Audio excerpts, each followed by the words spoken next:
Hello students, IIT brain में आप सभी का स्वागत। आज हम problems in physics written by SS Krotov का पहला प्रॉब्लम डिस्कस करेंगे। प्रॉब्लम 1.1 एसएस क्रोटो का पहला प्रॉब्लम को थोड़ा सा मैंने according to exam point modify किया हुआ है। तो प्रॉब्लम क्या है एक बार हम डिस्कस करते हैं। A body with zero initial velocity moves down an inclined plane from a height h and then ascends along the same plane with an initial velocity such that it stops at the same height h. It means एक body एक inclined plane के top most point से rest से downward direction में start करती है और दूसरी बॉडी बॉटम मोस्ट पॉइंट से, या मान लीजिए वही बॉडी इस प्रोसेस को कंप्लीट करने के बाद बॉटम मोस्ट पॉइंट से इतनी वेलोसिटी या स्पीड कहिए से अपवर्ड डायरेक्शन में मूव कराई जाती है कि वो टॉप तक पहुंचती है। उसको इतनी वेलोसिटी दी जाती है कि वो टॉप मोस्ट पॉइंट तक आ पाती है। तो ऑप्शनल प्रॉब्लम है। ऑप्शन किस तरीके से एक बार समझिए। पहला ऑप्शन कि एसेंट का टाइम डिसेंट के टाइम से ज्यादा होगा अगर सरफेस स्मूथ है, इंक्लाइन प्लेन स्मूथ है। दूसरा, डिसेंट का टाइम एसेंट के टाइम से ज्यादा होगा अगर सरफेस स्मूथ है। और ऐसे ही दो ऑप्शन अगर सरफेस रफ है। तो एक एक करके चारों ऑप्शन चेक करने पड़ेंगे क्योंकि प्रॉब्लम ऑप्शनल है। जब तक चॉइस चेक नहीं की जाएगी जजमेंट नहीं होगी, क्योंकि क्वेश्चन बस इतना ही है कि एक इंक्लाइन प्लेन पे एक बॉडी डाउनवर्ड डायरेक्शन में आती है और डाउनवर्ड पॉइंट से एक बॉडी अपवर्ड डायरेक्शन में जाती है इतनी वेलोसिटी लेकर के कि वो टॉप तक पहुंच पाए। इंक्लाइन का हाइट h गिवन है। मान लेते हैं ये एंगल थीटा है। तो जो कंसेप्ट इस प्रॉब्लम में इन्वॉल्व है, जो कंसेप्ट लगा के हम इस प्रॉब्लम को सॉल्व करेंगे, उनकी अगर मैं लिस्टिंग करूं तो एक इंपॉर्टेंट टर्म यहां पर मैं लिखूंगा work energy theorem. Work energy theorem के अलावा डायनेमिक्स तो किसी भी प्रॉब्लम में लगती ही है थोड़ा बहुत, लेकिन चूंकि ये प्रॉब्लम कोई न्यूमेरिकल प्रॉब्लम नहीं है, केवल एनालिटिकल है। केवल ये जज करना है कि अपवर्ड जर्नी का टाइम ज्यादा होगा या डाउनवर्ड जर्नी का, तो केवल इतना जज करना है। तो work energy theorem is sufficient for solving that. तो कैसे सॉल्व करेंगे देखिए। ये बॉडी टॉप मोस्ट पॉइंट पे है, इसका फ्री बॉडी डायग्राम सरफेस को स्मूथ मानते हुए, पहला केस अगर मैं सरफेस को स्मूथ मानूं तो सरफेस को स्मूथ सरफेस मानते हुए इस बॉडी के फ्री बॉडी डायग्राम में एक वेट ऑफ द बॉडी और एक normal reaction by the flow act करेगा। कांटेक्ट फोर्स का दूसरा कंपोनेंट फ्रिक्शन नहीं होगा क्योंकि सरफेस स्मूथ है। जब बॉडी टॉप मोस्ट पॉइंट से बॉटम की तरफ मूव करेगी तो ये दोनों फोर्स वर्क परफॉर्म करेंगे। ग्रेविटी वर्क करेगी, लेकिन नॉर्मल रिएक्शन चूंकि डिस्प्लेसमेंट की डायरेक्शन के परपेंडिकुलर है तो ये इस पूरी प्रोसेस में कोई वर्क नहीं करेगा, ना ही डाउनवर्ड जर्नी के लिए और ना ही अपवर्ड जर्नी के लिए। तो देखिए सबसे पहला केस डिस्कस करते हैं टॉप से बॉटम आने के लिए। टॉप से बॉटम आने वाली कंडीशन में अगर मैं वर्क एनर्जी थ्योरम अप्लाई करूं तो kF minus ki is work done by all force, means work done by gravity plus work done by normal। But जैसा हमने डिस्कस कर लिया है तो work done by normal zero होगा, तो मैं डायरेक्ट जीरो लिख देता हूं। वर्क डन बाय नॉर्मल क्यों जीरो होगा एक बार फिर सुनिएगा। The angle between displacement and normal reaction is 90 always, so no work is done by normal reaction. अब ग्रेविटी जो वर्क करेगी वो हम लिख लेते हैं यहाँ पर। तो फाइनल काइनेटिक एनर्जी मान लेते हैं ये बॉडी जब बॉटम पे पहुंचेगी तो इसकी वेलोसिटी सपोज v होगी, तो फाइनल काइनेटिक एनर्जी को मैं लिख देता हूँ half mv square initially 0 equal to work done by gravity. अब ग्रेविटी कितना वर्क करेगी तो देखिए अगर मैं इस साइन कन्वेंशन पर चलूं I along x axis and j along y axis, तो ग्रेविटी के द्वारा किया गया वर्क डन मैं लिख सकता हूँ mg j minus dot displacement vector. Displacement यहां से यहां तक आने के लिए अगर मैं इस बेस को x डिफाइन करूं तो मैं लिख सकता हूं h j cap minus plus x i cap, क्योंकि मुझे इस पोजीशन से इस पोजीशन तक आना है। तो जो डिस्प्लेसमेंट ट्रेवल होगी उस टॉप से बॉटम तक हो जाएगी minus h j cap plus x i cap. अब यहां पर एक आप लोगों से एक अपील है कि कभी भी आप ऐसी कोई प्रॉब्लम सॉल्व करते हैं जिसमें वेक्टर क्वांटिटीज पर बात चल रही है तो उसे वेक्टोरियली ही सॉल्व करें। मैं जानता हूं कि कई लोग ग्रेविटी का वर्क डन डायरेक्ट हम जेएच लिख सकते हैं, बट ठीक है, जब हम वेक्टर क्वांटिटीज को वेक्टोरियली सॉल्व करते हैं तो उसके बेनिफिट अदर प्रॉब्लम्स को भी देखते हैं। तो क्या बन जाएगा ये देखिए, ये बन जाएगा half mv square equal to mgh। j dot j is 1 minus minus plus और i j से डॉट हो गया 0 बनेगा। I डॉट जे इज 0, ये फॉर्मूला है। तो half M V square is this, and से M cancel, v is equal to under root 2j। So in first case जब ये बॉडी टॉप पॉइंट से बॉटम की तरफ मूव कर रही है, तो जिस वेलोसिटी से ये बॉडी बॉटम तक पहुंचेगी वो अंडर रूट 2j होगी। अब सेकंड केस लीजिए कि सेम बॉडी को बॉटम से स्टार्ट किया गया ऊपर की ओर, और इतनी वेलोसिटी दी गई कि वो टॉप तक पहुंच पाए, टॉप तक पहुंचे, इतनी वेलोसिटी दी गई। तो मान लेते हैं वो वेलोसिटी v डैश है। तो इस कंडीशन में दोबारा वर्क एनर्जी थ्योरम लगाने पर k final minus k initial is work done by all forces, work done by gravity plus work done by normal which is 0। Final is 0 now, minus half m v dash square equal to work done by gravity.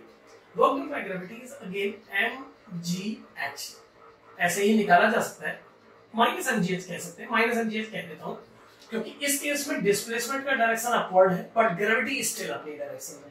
अगर और detail में समझना चाहते हैं तो मैं फिर से डॉट प्रोडक्ट का यूज करूंगा। मैं इसे अगेन लिखूंगा minus mgj cap which is still, इस केस में भी माइनस mgj कैप, इसके भी माइनस mgj कैप, क्योंकि ग्रेविटी का डायरेक्शन फिक्स्ड है दोनों प्रोसेस में। लेकिन डिस्प्लेसमेंट की जगह पे जो वेक्टर मैंने इस्तेमाल किया था अब वो बदलेगा, क्योंकि जब आप यहां से यहां तक जाएंगे तो डिस्प्लेसमेंट वेक्टर होगा minus x i cap plus x j cap, minus x i cap plus x j cap. इसे सॉल्व करके हमें मिलेगा minus half M v dash square is minus m g h, and again v dash is under root 2gh, यानी कि पहली equation से v और दूसरे से निकलने वाला v डैश सेम है। इससे क्या मतलब निकलता है कि जो पार्टिकल जीरो वेलोसिटी से नीचे को आया, जो बॉडी जीरो वेलोसिटी से डाउनवर्ड आ रही है, उसकी वेलोसिटी बॉटम में पहुंचने तक अंडर रूट 2gh हो जाएगी, और जिसे बॉटम से टॉप तक पहुंचाना है आपको उसे अंडर रूट 2gh वेलोसिटी ही देनी पड़ेगी। और दूसरी बात कि इन दोनों ही पिक्चर्स में जो फ्री बॉडी डायग्राम है वो सेम है।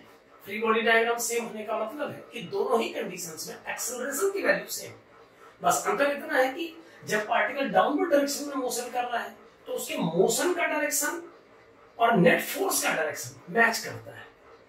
मोशन का डायरेक्शन और नेट फोर्स का direction along the same direction है, तो एक्सेलरेट होगा पार्टिकल। और जब ये अपवर्ड डायरेक्शन में मोशन कर रहा है तो मोशन का डायरेक्शन और नेट फोर्स का डायरेक्शन एक दूसरे से जस्ट अपोजिट है, तो उतना ही मैग्नीट्यूड का फोर्स रिटार्ड करा रहा है बॉडी। यानी दोनों ही कंडीशन में एक में एक्सेलरेशन एक्ट कर रहा है, एक में रिटार्डेशन एक्ट कर रहा है, लेकिन मैग्नीट्यूड के हिसाब से दोनों सेम है।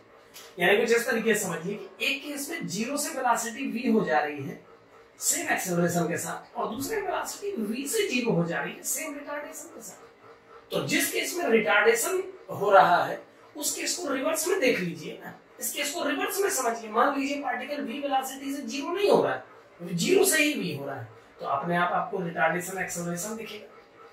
जैसे अगर ये मान लीजिए कोई शूट सीन है किसी मूवी में, तो v वेलोसिटी से जीरो वेलोसिटी होने का सीन अगर आप रिवर्स में देखें, अगर उसका रिबाउंड देखें आप, तो आपको वही पार्टिकल जो रिटार्ड हो रहा है वो एक्सेलरेट होता नजर आएगा। अगर आप इस पूरे शॉट को रिवर्स में देखेंगे तो आपको लगेगा कि पार्टिकल रिवर्स डायरेक्शन में एक्सेलरेट हो, तो उस कंडीशन में ये दोनों मैच हो जाएंगे। अगर ये दोनों मैच हो जाएंगे तो इसका भी दोनों में टाइम सेम लगेगा। और अगर आप चाहें मैथमेटिकली सॉल्व करना तो v vector equal to u vector plus a vector into t formula apply करके इसको निकाल सकते हैं।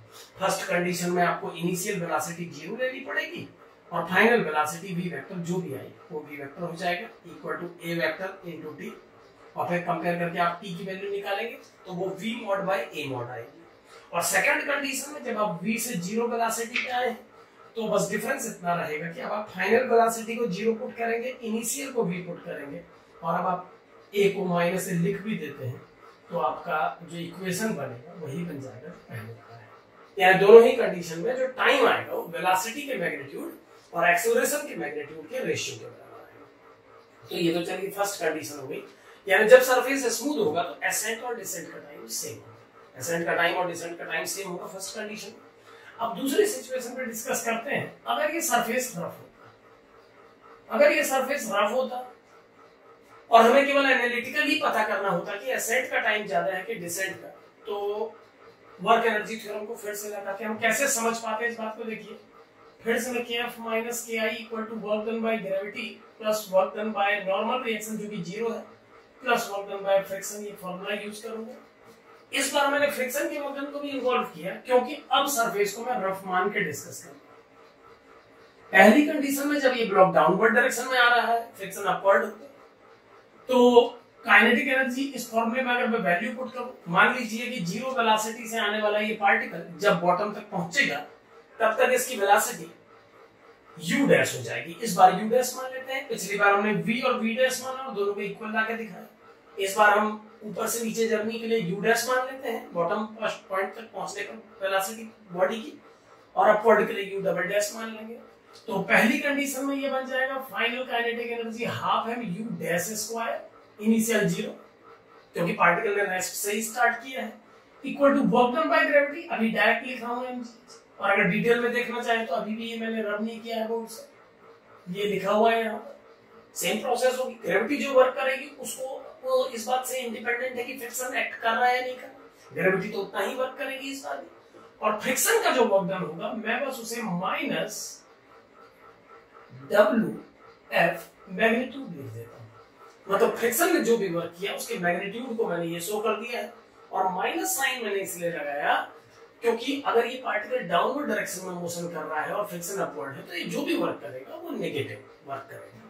ये फर्स्ट इक्वेशन को हम नोट करके रख लेते हैं। अब सेकंड इक्वेशन की तरफ आते हैं। अगर पार्टिकल डाउनवर्ड पॉइंट से u डबल डैश वेलोसिटी से स्टार्ट करके ऊपर को जाता है, या u डैश मान लेते हैं, या हमने u डैश यूज किया है सॉरी, तो u डबल डैश मान लेते हैं। अगर ये u डबल डैश वेलोसिटी से अपवर्ड डायरेक्शन में मूव करता है और टॉप पे जाके रेस्ट करता है, तो सेम फार्मूला फिर से अप्लाई करते हैं, kf minus ki equal to work done by gravity plus work done by friction. अब चूंकि पार्टिकल अपवर्ड डायरेक्शन में मोशन कर रहा है तो फ्रिक्शन का डायरेक्शन में चेंज कर देता हूं। इस अपवर्ड जर्नी के लिए जब ब्लॉक ऊपर को जा रहा होगा फ्रिक्शन डाउनवर्ड एक्ट करेगा और बाकी फोर्सेस का अपना डायरेक्शन होगा, mg जैसा है वैसा ही रहेगा, नॉर्मल भी अपने डायरेक्शन में ही एक्ट करेगा। तो अब कंडीशन बदली कहां पर, ये देखें, final kinetic energy zero, initial kinetic energy half mu double dash square equal to work done by gravity, जो कि हम माइनस mgh, ये माइनस mgh मैंने यहां से उठा के लिखा है क्योंकि पिछली बार भी जब सरफेस स्मूथ था तो अपवर्ड जर्नी के लिए ग्रेविटी का वर्क डन इतना था, तो वही वर्क डन अभी भी होगा। मैं फिर से बताऊंगा कि ग्रेविटी जो वर्क कर रही है वो इस बात से इंडिपेंडेंट है कि सरफेस रफ था या उसमें फ्रिक्शन था। ग्रेविटी का अपना वर्क डन केवल ग्रेविटी की वैल्यू और ग्रेविटी की डायरेक्शन में डिस्प्लेसमेंट पर डिपेंड करता है। यहाँ पर हम ये देख पा रहे हैं, हमने माइनस एक्स आई के प्लस एच जे कैप पूरा लिया था, बट ये जे डॉट आई जीरो है हर स्थिति में, तो ग्रेविटी का वर्क डन केवल उस डिस्प्लेसमेंट पर डिपेंड करता है जो ग्रेविटी के है। तो इतना वर्क ग्रेविटी ने किया और फ्रिक्शन का वर्क डन एज पहले की तरह कंडीशन बनेगा, यही लिख देता हूं माइनस WF। क्यों? क्योंकि मैग्नीट्यूड फ्रिक्शन का उतना ही होगा जितना पहले, दोनों ही कंडीशन, क्योंकि फ्रिक्शन डिपेंड करता है normal reaction and normal reaction is same in both the condition. तो फ्रिक्शन का मैग्नीट्यूड दोनों ही बार सेम है, तो मैंने उस मैग्नीट्यूड का नाम WF work done by friction modulus रखा है, और माइनस साइन लगाने की वजह फिर से वही है कि पार्टिकल इस बार अपवर्ड जा रहा है और फ्रिक्शन का डायरेक्शन डाउन। तो अगर मैं इस इक्वेशन को सॉल्व करूं एक लाइन और सबके माइनस कैंसिल कर दूं, तो mu double dash half mu double dash square is equal to mgh plus work done by friction modulus. अब एक इक्वेशन मेरे पास ये है 1 और एक इक्वेशन ये है 2। तो चूंकि क्वेश्चन केवल एनालिटिकल है, तो अगर हम केवल इन दोनों को कंपेयर भी कर ले तो हमें आइडिया लग सकता है कि u डैश और u डबल डैश में क्या रिलेशन है। देखें यहाँ पर ये mgh से कुछ कम है और ये वैल्यू mgh से कुछ ज्यादा है, इसका मतलब ये मैग्नीट्यूड इससे ज्यादा है। यहाँ पर हमें साफ दिख रहा है कि हाफ mu डैश स्क्वायर से बड़ा है half mu double dash square, और अगर हाफ mu डैश स्क्वायर से half mu double dash square बड़ा है तो 2 और हाफ और m को कैंसिल करके u डैश से बड़ा है u डबल डैश। इसका मतलब जिस वेलोसिटी से पार्टिकल को जब आपने रेस्ट से टॉप से स्टार्ट किया और जिस वेलोसिटी से वो बॉटम पे पहुंचा, उसके मुकाबले जब आपने अपवर्ड डायरेक्शन में उसको थ्रो किया तो जिस वेलोसिटी रेस्ट पे टॉप पर पहुंचने के लिए जिस वेलोसिटी की उसको नीड थी वो उससे ज्यादा है। इसका मतलब टॉप से रेस्ट से आने वाला पार्टिकल जब बॉटम पे पहुंचा तो उसकी वेलोसिटी u डैश हो गई, और जिस पार्टिकल को बॉटम से टॉप तक पहुंचने का टारगेट पूरा करने के लिए भेजा गया उसकी वेलोसिटी u डबल डैश है, और u double dash u dash से ज्यादा है। तो अब u डबल डैश अगर u डैश से ज्यादा है तो सेम कंडीशन फिर से एक बार लगाते हैं। हमें कंपैरिजन करना है किस में टाइम ज्यादा लगा किस में टाइम कम लगा। तो by second equation of motion, अगर हम सेकंड इक्वेशन ऑफ मोशन का एवरेज फॉर्म जानते हैं, मैं फॉर्मूला यहां लिख देता हूं आप लोगों के लिए। सेकंड इक्वेशन ऑफ मोशन का जो एवरेज फॉर्म है वो है s vector is u vector plus v vector by 2 into time. तो अब समझे इन दोनों कंडीशंस को। जब रेस्ट से स्टार्ट किया आपने तो बॉटम मोस्ट पॉइंट पे पार्टिकल आया u डैश वेलोसिटी के साथ, तो उस कंडीशन में पहली कंडीशन में s वेक्टर उतना ही है जितना दूसरी कंडीशन में है। s वेक्टर की वैल्यू में कोई चेंज नहीं आया, वो सेम है। या अगर मैग्नीट्यूड वाइज बात कर रहे हैं तो s वेक्टर सेम उतना ही है जितना पहले था। u वेक्टर 0 था और v वेक्टर u डैश था, v वेक्टर u डैश था। और डिस्प्लेसमेंट वेक्टर का डायरेक्शन वही है जो वेलोसिटी वेक्टर का डायरेक्शन है।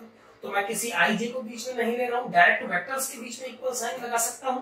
तो s vector equal to null vector plus u dash vector by 2 into time of descent. First equation यानी s vector equal to u vector dash by 2 into time of descent. और second equation मेरी बन जाएगी उस case के लिए same formula मैं लगा रहा हूं अपवर्ड जर्नी के लिए। तो अपवर्ड जर्नी में पार्टिकल ने स्टार्ट किया है u डबल डैश से और टॉप पे रेस्ट पे पहुंचा। आप समझेंगे बात को। तो इस कंडीशन में s वेक्टर और इन वेक्टर्स को मैं कैसे एसोसिएट करूंगा समझिए। अपवर्ड जर्नी के लिए डिस्प्लेसमेंट वेक्टर को मैं क्या लिख सकता हूं, जो पार्टिकल ऊपर को गया तो अगर मैंने टॉप से बॉटम के डायरेक्शन में डिस्प्लेसमेंट को s वेक्टर नाम दिया तो बॉटम से टॉप की डायरेक्शन में मैं इसी को माइनस s वेक्टर कह लेता हूं। जब एक वेक्टर अपनी डायरेक्शन से रिवर्स हो जाता है तो उसके मैग्नीट्यूड में तो कोई फर्क नहीं पड़ता, बट उसकी डायरेक्शन बदलने के कारण वेक्टोरियल फॉर्म में एक माइनस साइन इन्वॉल्व हुआ। Equal to u vector in this case is u double dash in magnitude, but ये भी तो पलटा है, ये भी तो पलटा है। तो अगर s वेक्टर का डायरेक्शन u डैश के डायरेक्शन से मैच कर रहा था और ये माइनस s वेक्टर हो गया है, तो जो u डबल डैश आप यहां पर लिखेंगे एक माइनस उस पे भी लगेगा, minus u double dash vector by 2 into time of accent. Second condition. अब अगर मैं इन दोनों के माइनस कैंसिल कर दूं या नेक्स्ट लाइन में मैं दोनों तरफ मॉड ले लूं, अगर मैं दोनों इक्वेशन को मैग्नीट्यूड फॉर्म में लिखूं तो ये इक्वेशंस क्या बनेंगे आप यहां पर देखें। ये इक्वेशन बनेंगे s is equal to u dash by 2 into t of descent and s same is equal to u double dash by 2 into time of ascent. तो अगर मैं दोनों को कंपेयर कर लूं, क्योंकि दोनों की मैग्नीट्यूड s के बराबर है, तो दोनों को कंपेयर करने पर u dash time of descent equal to u double dash time of ascent. So time of descent upon time of ascent equal to time of descent upon time of ascent equal to u double dash upon u dash.